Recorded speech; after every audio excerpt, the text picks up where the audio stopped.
Hola, Dios te bendiga. Bienvenido una vez más a tu canal Sendero Victorioso. Gracias le doy a Dios por tu vida, por escucharme y espero que esta palabra sea de edificación para tu vida.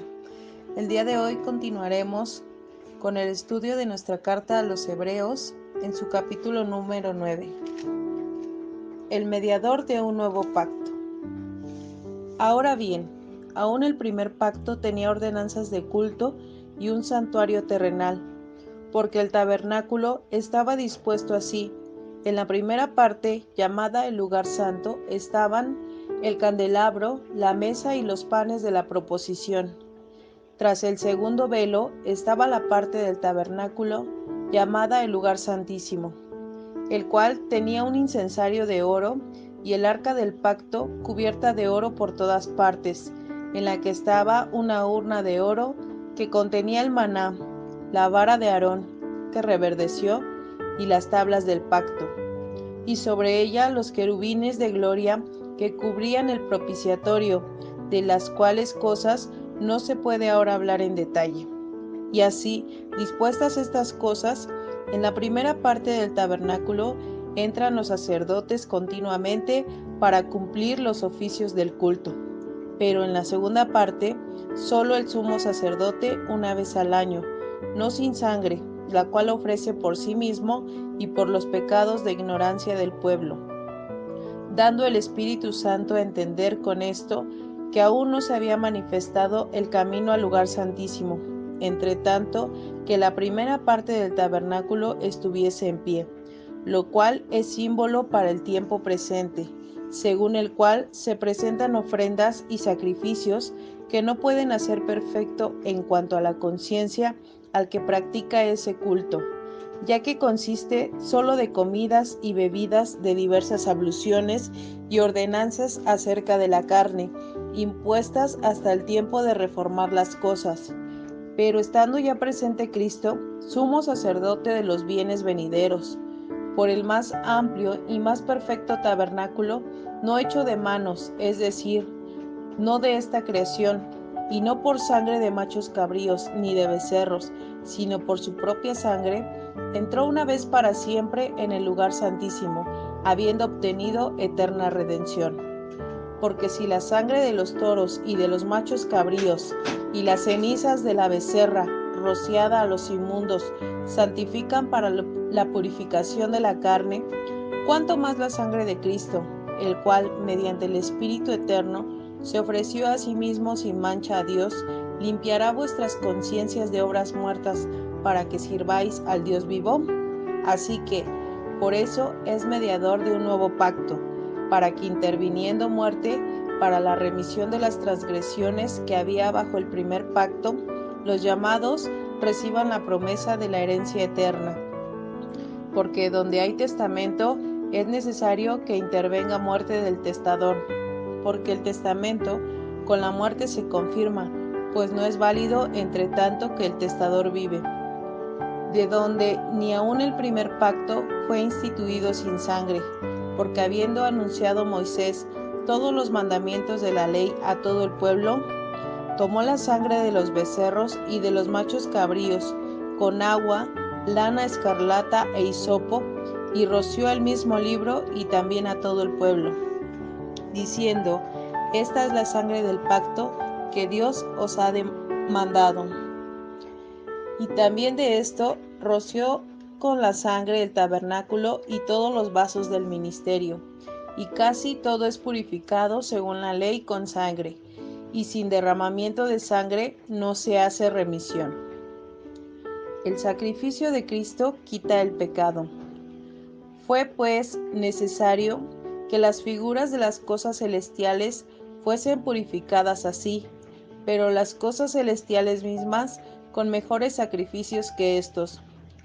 Porque no entró Cristo en el santuario hecho de mano, figura del verdadero, sino en el cielo mismo para presentarse ahora por nosotros ante Dios, y no para ofrecerse muchas veces, como entra el sumo sacerdote en el lugar santísimo cada año con sangre ajena. De otra manera, le hubiera sido necesario padecer muchas veces desde el principio del mundo.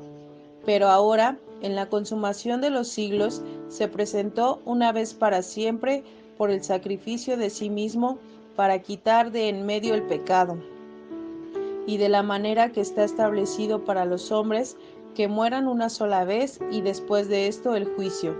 Así también Cristo fue ofrecido una sola vez para llevar los pecados de muchos y aparecerá por segunda vez sin relación con el pecado para salvar a los que le esperan.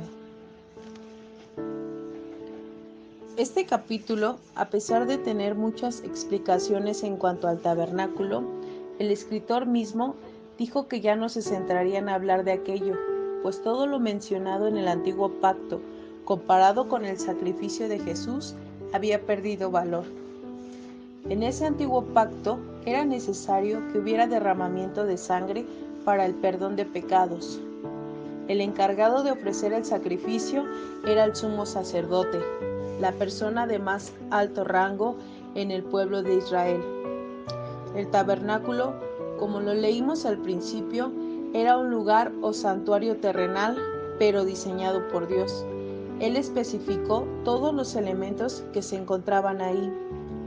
Entrando al tabernáculo se encontraba el atrio o patio, después el lugar santo, donde entraban los demás sacerdotes, y el lugar santísimo, en el cual solo entraba el sumo sacerdote.